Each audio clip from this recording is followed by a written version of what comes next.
Hey guys, Desolator Magic here, and I know you've been waiting for this one. I certainly have, although this does kind of give me memories of doing crappy book reports I didn't want to do in like 4th grade.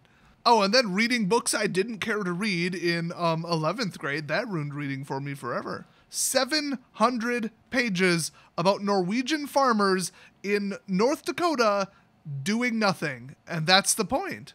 The point of the book was 700 plus pages of doing nothing to illustrate how crappy and boring it was for Norwegians to move to North Dakota. Well, gee, let me just get in my time machine and go tell them not to move there. I've got a better idea. I'll go back to 11th grade and tell myself to drop out of school and get an early jump on my YouTube career. So anyway, on our last episode of Amonkhet Z, everybody's favorite Z fighter, Gideon, outlined how big of an idiot he was by listening to these idiot gods who were clearly reprogrammed by Nicol Bolas. They went to his crappy little pyramid labyrinth from hell that sounds like a high-level dungeon in Dungeons & Dragons. Everybody pretty much got killed and Gideon yelled at Croco Face. Who do we got so far? We got Mittens, we got Croco, we got Doggo. I honestly couldn't tell you who the other two are. So no joke, Gideon showed up. He's like, yeah, let's kill Nicol Bolas. Wait a minute. There's some Hunger Games American Gladiators crap going on. Sign me up. Screw the mission. Screw my friends. I'm going to go follow around Mittens all day and then enter their crappy little trials. Oh, all the gods are crooked as hell and everybody gets killed and they have no respect for life and that's why nobody in the city's over 20? Gideon's an idiot. So anyway, it's time for Chapter 7. There only are 8 chapters, I guess, unless they're, I don't know, hiding something. I wouldn't be surprised. This one is entitled... I don't know, because they removed the titles. Hold on, let me click on it. No, that phrase I just said is not the title. It's Trespass. This one was written by Michael Yi Chow, and if I remember correctly, he wrote the other one that didn't suck, so I'm looking forward to it. Ah, damn it, this one's a prequel. Dang it. I wanted to progress the story. I mean, they only have 1 chapter left. In fact, they only have 1 day left before Nicol Bolas shows up. So anyway, this one opens with, years before the arrival of the Gatewatch on Amonkhet, the fate and future of 3 children had unforeseen effects on the destiny of the plane. Now, I assume they're talking about a United Airlines plane. Ayo!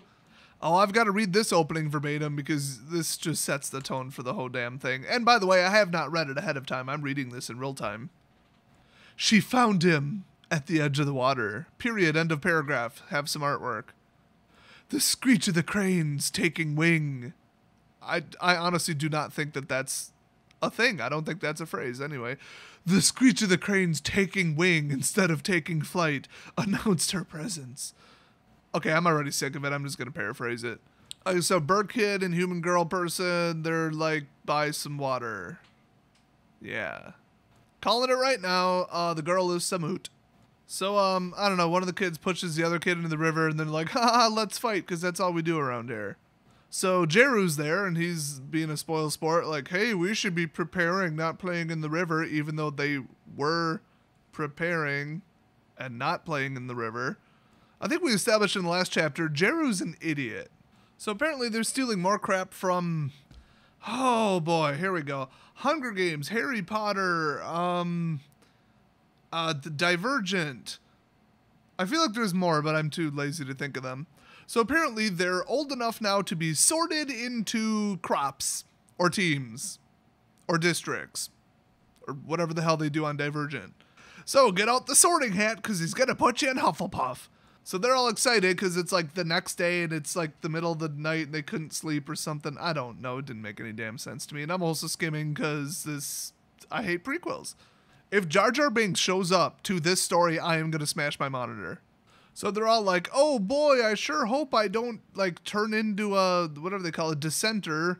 I hope I have faith in the gods and can pass whatever test or ceremony or whatever to get sorted into a crop.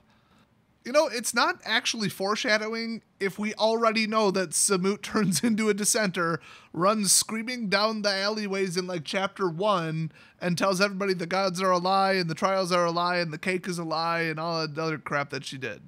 Also, we already know that what's his other face drowned what's his face in the temple thing. So they, I don't know, cut the story to who knows when, and it has them sneaking out in, I guess, the morning from bed. I don't even know if it's the same day. This is really bad writing. Oh, by the way, it was Samut's idea because the others are like, tomorrow we begin our training as disciples. Maybe we should get some sleep. And then Samut's like, sleep is for the weak. I think they cut forward actually quite a bit in time because they already know that they're all in the Ta crop. So they must have said hi to the Sorting Hat already. So apparently during the harvest, whatever that is, Noct, which is the bird kid, he received a staff while the rest of them got traditional weapons, Kopesh's, by the way. And they're like, oh, that's so cool, oh my gosh. And apparently he can control water, and he's basically a water bender. So he makes water come out of a fountain, and he, like, I don't know, makes it into a ball in his hand. And Samut's like, oh my god, that's so cool. So apparently, like, they have no idea who's going to have magical powers and be able to control mana, and they just realized that he could, I guess, during the test or something. I don't know. And of course, Jiru's like, everybody says it's important to have mages in a crop. You'll make ours all the stronger with your skills. That is true. You need a tank, like a ranged character. You need a healer, definitely a mage or two, full-blown wizard if you can. Sorcerers are just douchebags. And then you need like a leader character, preferably one with like debuffs or control spells. Unfortunately, they got a waterbender bird. So then they start wrestling in the fountain again because they just love fighting in water, whatever. And then Samut goes, I have a secret too, and then runs off. Boom, cuts to the next part. Yay, my pasta's done. So apparently the two boys are running after Samut, and it says, Noct had never been to this part of the city before. Boom, calling it right now, already solved it. Samut finds something that's like, hey, all the gods are fake, and this is fake, and everything's a lie, and whatever. And then the two boys are like, no, that's heresy. and then later she runs screaming down a, I don't know, alley. Yeah, I figured it out after one sentence. Good writing. So apparently the three made it to like a part of the city that was like really abandoned and not in very good shape because they built like new housing and new barracks. Even like the hieroglyphic symbols were kind of starting to become not what they studied. So they arrive at some giant mural on an old and crumbling wall. It's kind of like in a square that used to be used, but now there's like a new center of the town where the monuments are. The paints are like super faded. You can barely make out like the 3D parts of the carved area. And she just says, you know, I don't know, it's really old. Like, I don't know what the heck this place is, but it's old as hell. So they're trying to figure out what the heck is going on, and they can only read like half the hieroglyphics anyway, and even the other ones are like slightly stylistically different, so it's clearly really old. There's also some of the gods in the mural, like Hazaret's on there, and like all the residents of the city, all the different species and stuff, they're all like in specific poses and stuff, but they don't look familiar. They don't look like the fighting styles that they've been taught. So Samuta's like, okay, I don't know what they're doing, but you know, they're old fighting stances and movements and forms or something. So I guess she's interested in like learning them to have an advantage over everybody else. So Samut starts doing the like different poses and going from one to the other in the order that they're shown. And they're like, dude, that looks like efficient and neat. So one of the kids is like, hey, we probably shouldn't be here because we're supposed to look forward to the afterlife, not backward into the past because history sucks. Then the other one's like, but Kefnet told us that we're supposed to be inquisitive. And so they start fighting. Then all of a sudden, the other one is like, hey, I wonder if there was a time before the gods. And they're just like, what? What'd you say? Huh, heretic. And then they're like, oh yeah, the God Pharaoh was eternal. Yeah, you're right. But if the God Pharaoh was currently gone, was there a time before his first arrival? And they're like, you know, you shouldn't be saying that. And then he's like, well, if he taught the gods and the gods teach us, who taught him? And then they're like, oh, the God Pharaoh doesn't need teaching. He's the source of all. And that's like the first thing we learned in whatever. So then Samuta's like, hey, I showed you my secret. What's your secret? And Jero's like, I don't have any secrets. And then he's like, oh, okay, I guess I'll show you a secret, whatever. Oh, and then they finally end it with, I guess we're not sleeping at all tonight. So it turns out it's actually the same night, which makes no sense. It's the night before they get sorted into a crop, and they just mentioned at the beginning of this segment that they were all in the same crop. Once again, quality writing. So apparently Jeru led them to a place where you can crawl under like a little tiny gap in the Hekma, which is the water magic-based barrier around the city. That's cool that they finally revealed how the heck it exists, kind of. And then they show up there and he's just like waving at them from the other side. And they're like, oh my god, you're outside the shield. And of course, because they're stupid kids, Noct is like, we have to go out there. Hey, suddenly Jeru is the smart one. Who would have thought? He goes, no way, we should probably tell the visitors of Kefnet, so that they can patch up the hole. So then they're like, okay, I haven't known about this very long, just saw it yesterday, haven't had a chance to tell anybody yet, what's another couple hours gonna hurt? And Samut is like, after seeing the mural, was like, hey, I want to know what's on the other side, because she's starting to be like, hey, what's going on in this crapville? So they're like, oh, you're a dissenter. No, you're a dissenter. No, you're a dissenter. And then they're all just like, you know what? I'm curious. Screw it. So they'll decide to go outside. So as soon as they crawl under it and get outside the barrier, the heat is like insane. And they could feel hot air blowing in from it, which, you know what that means? The Hekma has built-in air conditioning. It has central air. Pretty damn nice. So they walk around for a bit and they're like, yeah, pretty much what we heard about, total crap hole, and they're both watching, or not both of them, all three of them are looking for monsters, cursed undead and sandworms and whatever else the people told them was out there. Then they finally find something that isn't a sand dune. They're like, oh, look, a rock, let's climb it, and then for no apparent reason, jump off it. And it turns out it's actually a statue, like that was half buried and I guess like tipped over or something like that. So apparently that's just the beginning. A lot of the stones were like massively worn smooth by, sandblasting basically, but others of them still had like actual writing and glyphs on them. Hey, you know how there used to be 8 gods and now there's only 5 and everybody's wondering if they'll show up in Hour of Devastation and who they are, if it'll ever be revealed? Well, they're like, hey, I wonder what this building used to be. Oh, it's some kind of abandoned temple for a god. Oh, cool, it's like some giant figure, carved into the pillar, towering over the humans below. Oh, but its face has been sandblasted into unrecognition. Just tell me who they are already. Screw it, I'm gonna make them up. Okay, one's gotta be a hippo because Egypt and hippos are freaking awesome. Next one, I'm gonna say it's also a cat because just there's gotta be more than one Mittens.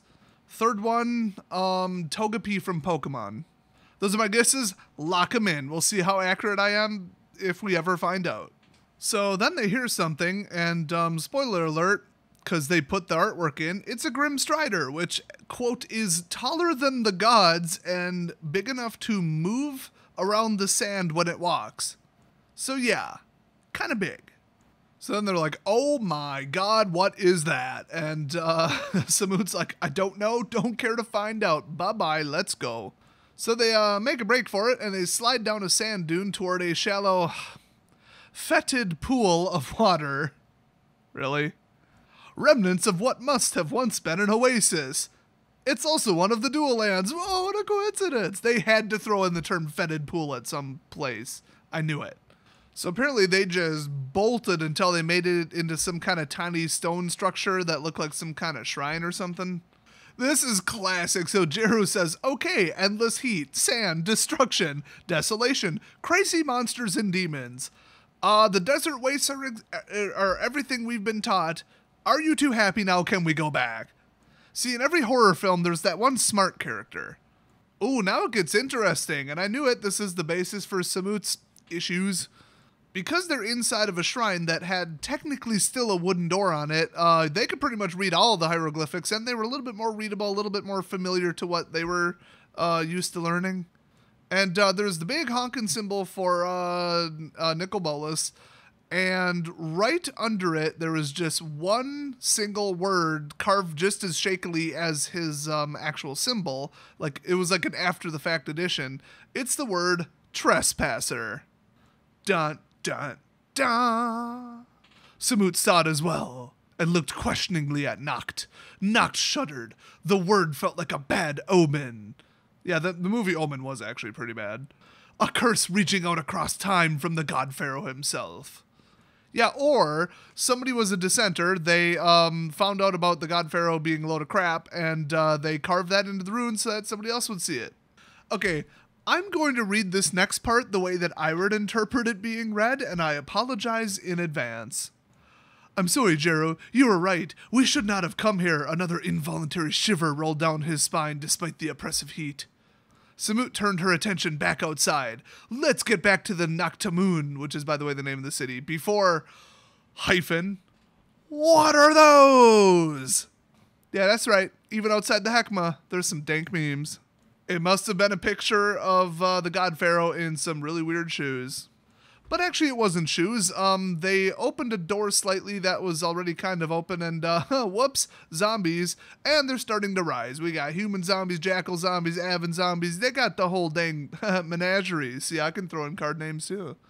I actually like that word. I would have said that regardless. It's a fun word. So then Jerry was like, oh my god, dissenters. I'm like, no, they're walkers. Haven't you seen the show? I mean, you probably can't get like ABC through the Hekma, but I mean, cable could get through it. So they close the door and try to hold it shut, but one of the zombies just like frickin' Bruce Lee punches through the door and starts trying to claw him. Now here's the thing about wood that's been left out in the desert. I am fairly certain that you got about the same chance of punching through it as you do punching through solid granite. When wood gets like dehydrated, it's just solid cellulose with no water.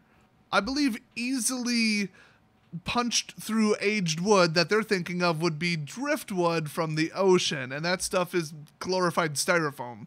Okay, poorly informed wood-related sub-rant over.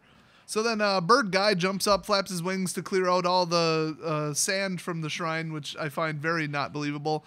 And, oh, a bunch of more zombies. Damn, they're in trouble. So bird dude distracts the zombies by like flying around screeching at him, and then I don't know, he must have rolled a 20 on his intimidate check or something. And he's like, oh my god, run, and they're like, yeah, we probably should. So he's actually kind of hovering above the water, and all the zombies run into the water. I already know where this is going. Oh yeah, he's using his magic on the water. So he basically enchants it into like fake octopus tentacles that start grabbing at him, but they're made out of water. Pretty cool. So he takes the opportunity to fly away with the rest of his friends. Boy, it sure is glad that they already went through the ceremony and he was granted a staff and, I don't know, some kind of control, like enhanced control from the staff over water magic, even though the story said that that hasn't happened yet because it's still the night. So then Flying Dude totally froze up because that giant Strider thing from before, the Grim Strider, is right behind him, and he is like face to face with it. So then some like random appendage comes out of nowhere and starts grabbing for him, and the whole thing is clearly like black mana aligned, and it's kind of like using like a fear spell on him, it seems, or something like that. But wait, there's more. He hears screeching in the distance. Oh, what is it? Flying bird people zombies.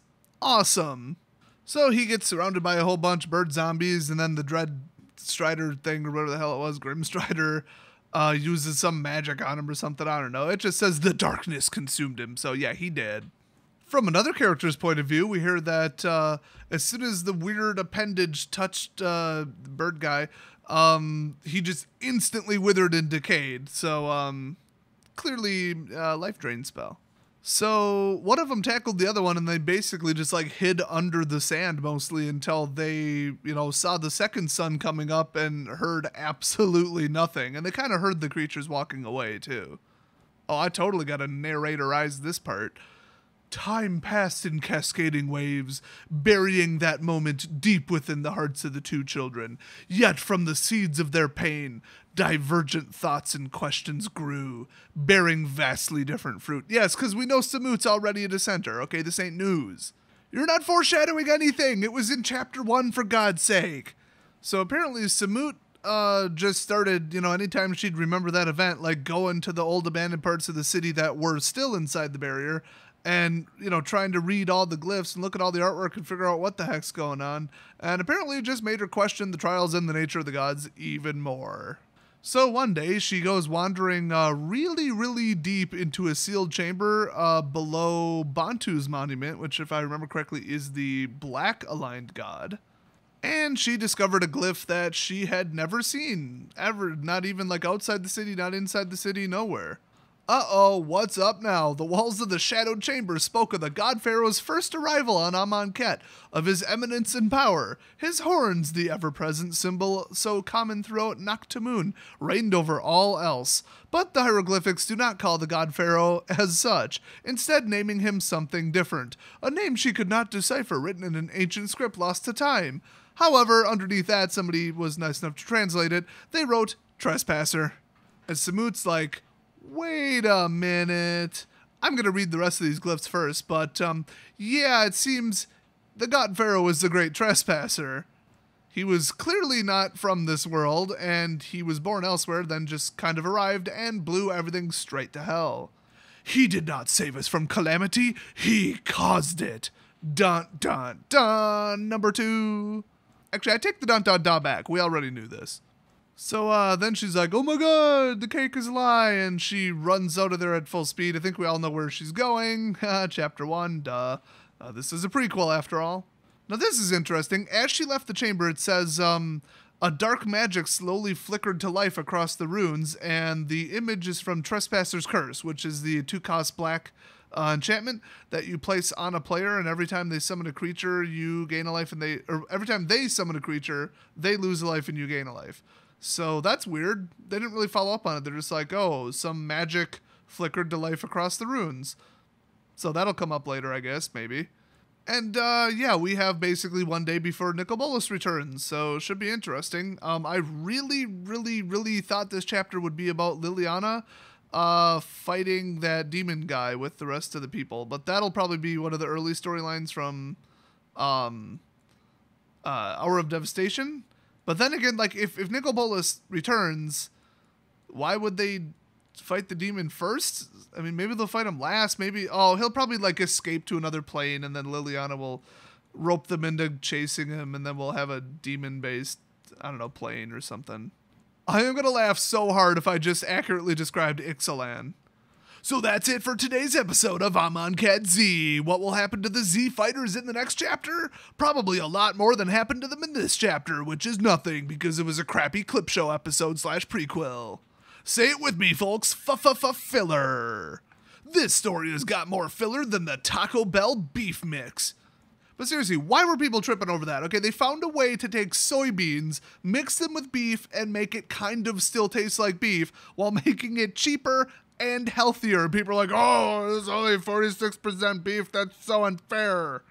Who the hell cares as long as I can get my, like, $1.20 taco on, okay? Now I want tacos. So anyway, yeah, I think this chapter was pretty interesting. I mean, it shows how Samut, like, you know, came across the whole the gods are fake, everything's a lie thing. Doesn't really serve the story at all because the Planeswalkers already knew this, so, you know, whatever. But it's interesting to put a background behind it. I have a feeling that Samut was strong and fast enough because they kept outlining that every time she's in the story. They outline how unbelievably good at combat she is. All of her friends say it, they reference it, they said it all over this chapter. She's faster than them, better at fighting, smarter, and all that. So they also had said, I don't think I read this, that all the dissenters or deserters, whatever the hell they're called, I forgot, they just get kicked out. They just, like, open up a hole in the Heckma and kick them out and then seal it back up or something like that. So I have a feeling that after she, like, went running through the streets and got tackled by the Minotaur guards, and, you know, telling everybody everything's a lie, that they kicked her out of the city, or maybe they're about to do so, but assuming that they did, she probably could survive out there for, like, a day or two until Nicol Bolas returns. And I have a feeling like the Heckma's going to drop or something, and then they're going to get attacked by undead or something. I don't know. Can't really imagine how it's going to shape out, how the fight against Nicol Bolas is going to go, or what, you know, what they're going to do. Are they going to use artifacts or just frontal assault, or try to trick him, try to retrap him wherever he was, or where was he this whole time? Why did he leave? Actually, that's pretty much been answered. It's something to do with them mining that blue crystals. It doesn't really explain why he left, but I got the feeling that that's why they're coming back. Also, the staff leaked it in a video. Thanks, Wizards of the Coast staff. They said something alluding to the fact that Nicol Bolas was only interested in the plane because it had this really rare blue mineral, which is, you know, allegedly what the dice from the Fat Pack and all that are made out of. And he probably just, like, left to another plane and came back, or was asleep or something. And then he's going to wake up, and they better have mined enough blue stuff by then or whatever. I don't know. I have a feeling that he's getting everybody killed on purpose with all this mythology about the trials and how he, like, reprogrammed all the gods. Because that somehow feeds into the crystals or generates, like, black mana from all the dead or something. I don't really know. I'm sure that, like, the crystals and the whole black mana thing, I think Nicol Bolas will be primarily black. I really hope he's not 3-color, but if he is, because he normally is, It would be great if that's the only 3-color. If they go full-blown, like, Shards of Alara, Khans of Tarkir on the next set, I am going to be pissed. And they're setting up the color fixing to support that. Oh god, they need to take 3-color out of the game and leave it out. It should never be possible. Since every single thing is redundant with another color, you can make a deck that literally does everything as soon as you pass the 2 barrier and go to 3-color. Plus, there's the perpetual issue of too much control, too much removal, and I get to run the best of blah. The best creature, the best flyer, the best vehicle, the best this, the best that, best removal, best counterspell. Yeah, that's what happens when you mix 3-color. So I'm hoping Nico Bolos comes back and is like mono black or something. That would be pretty awesome. So what do you guys think about the story so far? Would you like to speculate on what the final chapter is about and what's going to go on in the Hour of Devastation? I know I'm pretty interested at this point. I mean, the set's garbage, so we might as well get something out of the story. Thanks for watching. Hit that subscribe button if you don't want to miss the final chapter, which will be coming up pretty soon. And I'll see you guys next video.